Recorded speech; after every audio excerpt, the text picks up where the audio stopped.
విశాఖ జిల్లా పెందుర్తిలోని వసంత విహారీ అపార్ట్మెంట్లో నివసించే గాయత్రి మృతి ఘటనపై అపార్ట్మెంట్ వాసులు స్పందించారు. హర్యానాలోని గురుగ్రామ్లో సాఫ్ట్వేర్ ఉద్యోగులుగా పనిచేస్తున్న చరణ్, గాయత్రి దంపతులు గత వారం ఉత్తరాఖండ్లోని ముస్సోరి విహారయాత్రకు వెళ్లారు. ఈ క్రమంలో గాయత్రి అనుమానాస్పద పరిస్థితుల్లో మృతి చెందినట్లు సమాచారం అందడంతో ఆమె తల్లిదండ్రులు వెంటనే ముస్సోరి చేరుకున్నారు.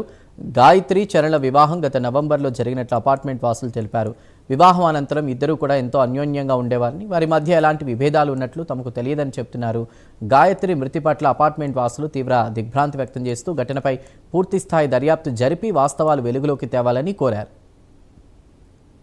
వాళ్ళు వచ్చి 8 months అవుతుంది సార్. వాళ్ళ ఇంట్లో నేను పని చేస్తున్నాను సార్. మేము కింద వాచ్మెన్గా ఉంటాం సార్. వాళ్ళు మ్యారేజ్ అయ్యి 7 months అవుతుంది సార్. బాగానే ఉండేవారు సార్. 2-3 సార్లు వచ్చారు. భార్య భర్తలు కూడా బాగానే ఉండేవారు సార్.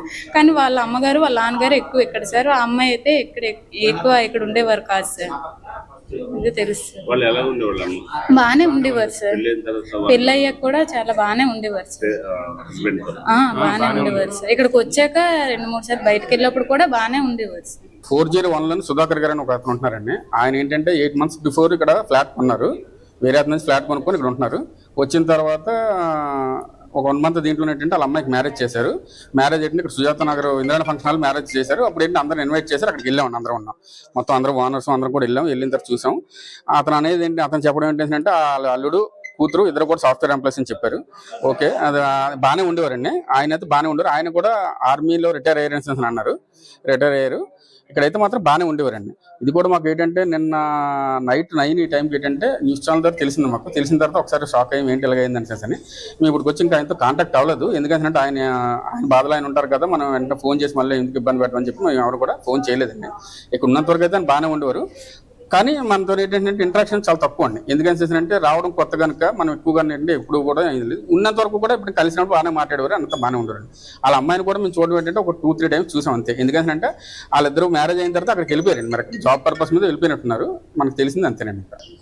నేను సుధాకర్ గారు 4th floor ఉండేవారు సార్. ఆయన రిటైర్డ్ ఆర్మీ పర్సన్స్ అని చెప్పి మా అందరికీ పరిచయం ఉంది. ఆయన వచ్చింది మనకు కొత్తగా ఇక్కడ ఆయన కొనుక్కున్నారు 8 months నుంచి. యాక్చువల్గా ఏంటంటే నిన్న నైట్ న్యూస్ ద్వారా మా అందరికీ విషయం అనేది ఇలా సుధాకర్ గారు అమ్మాయి అని తెలిసింది. కానీ కన్ఫర్మ్ చేసుకుని వాచ్మెన్ కన్ఫర్మ్ చేశారు మాకు. అయితే వాళ్ళకి మటుకు వాళ్ళ పాపకి యాక్సిడెంట్ అయ్యిందని చెప్పి చెప్పడం జరిగిందంట.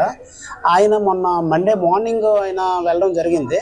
వాళ్ళు మదర్ గాయత్రి గారు మదర్ అయితే మటుకు నిన్నటి వరకు ఇక్కడే ఉన్నారండి. మార్నింగ్ కూడా మేము ఆవిడని చూడడం జరిగింది.